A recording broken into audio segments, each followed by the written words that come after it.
Hey everybody, today we're going to talk about bug out bags. If you're a prepper, you've got to have a bug out bag, right? Okay, let's do it. Got my Baofeng, got my Moya, got some glow sticks. We're ready to go. Let's go bug out into the wilderness. Stop. Okay, bugging out. Bugging out is every prepper's fantasy. They all want to be Mad Max. We all want to be Book of Eli. We want to be heroes out in the apocalyptic wasteland. Let's talk about practical bugging out. First question, series of questions. What are you running away from? Where are you planning to go? And how are you planning to get there? Let's use an example. So I live in Central Texas. We don't have earthquakes here, don't really have tornadoes, don't have hurricanes.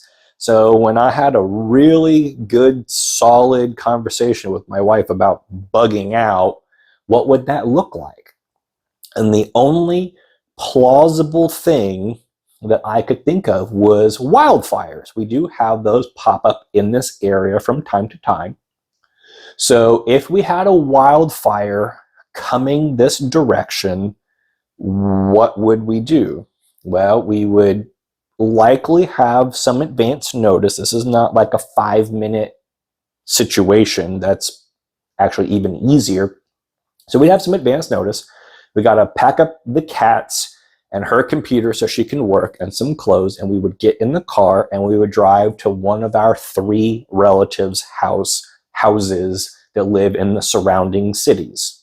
Okay, so we are fleeing from a wildfire. We should have an hour or 2 maybe to get situated, and we would go by vehicle, and it would be us and our clothes and our livelihoods and our cats. Okay. So that's pretty easy, all right?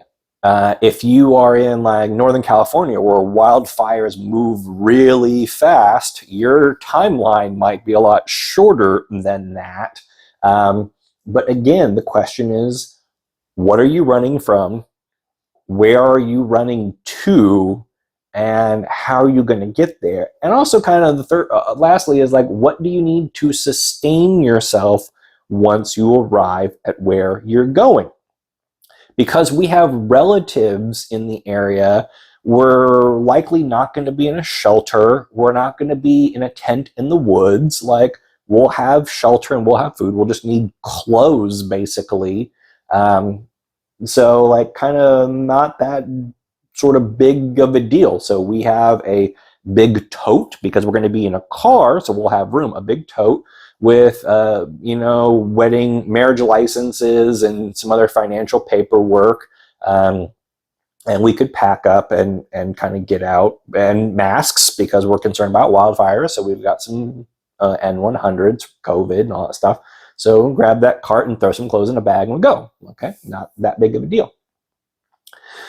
But people who have backpacks with Moyas and saws and tarps and things like that, and I'm like, where are you going? And are you really going to go on foot out into the woods? Now, I can see situations where you might be, if you live in a major city, let's say you're in New York and you're worried about terrorist attacks, which is valid, and no one in New York's got a car, so everyone's on foot. So you're going to be in a backpack. That's fine, but where are you going? Where are you going, and what do you need to sustain yourself once you get there? Are you planning on walking out of the city and going to a shelter? That's different than kind of the supplies that you need are going to be different than what you need if you think you're going to go Rambo style and go survive in the woods.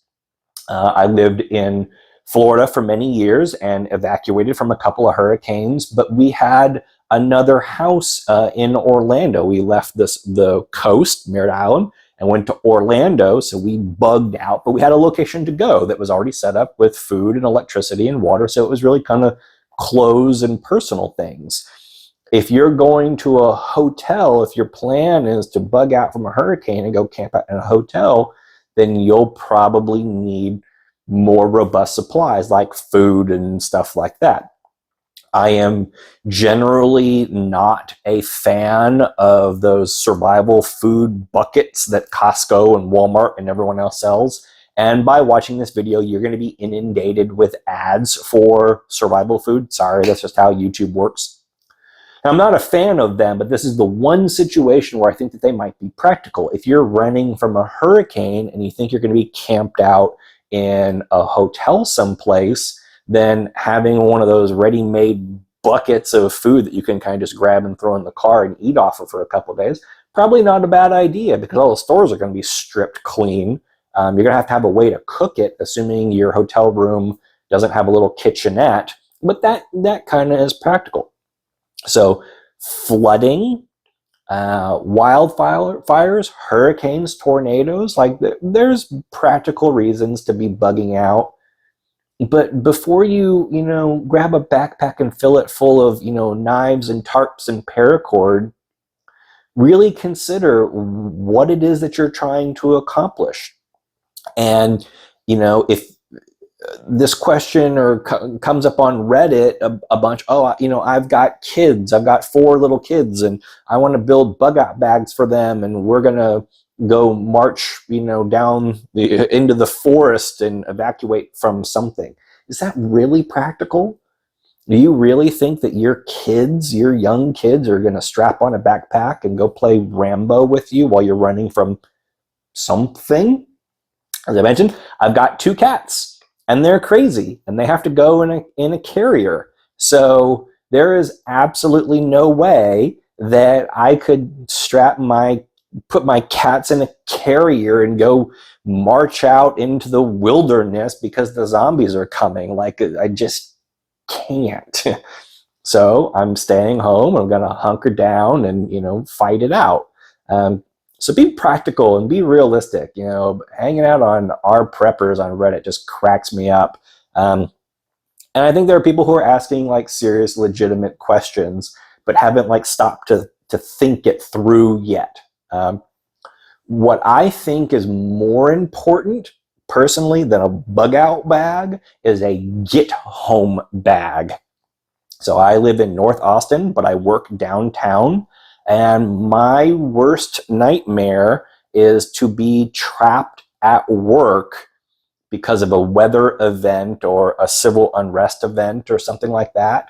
So I have enough gear in my car that I can camp out in my office, and I've got stuff in my vehicle that I could use to make my way home.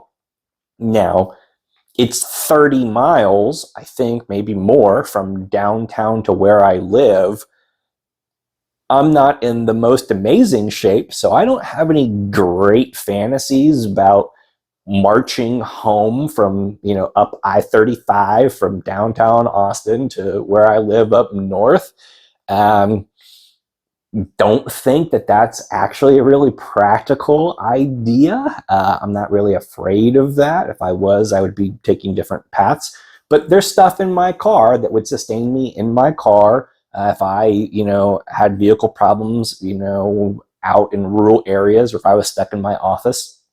So that's kind of where my focus is, as opposed to being at home where I have all of my gear and all my food and my solar panels, and me needing to get in the car or strap on my boots and go march out into the wilderness.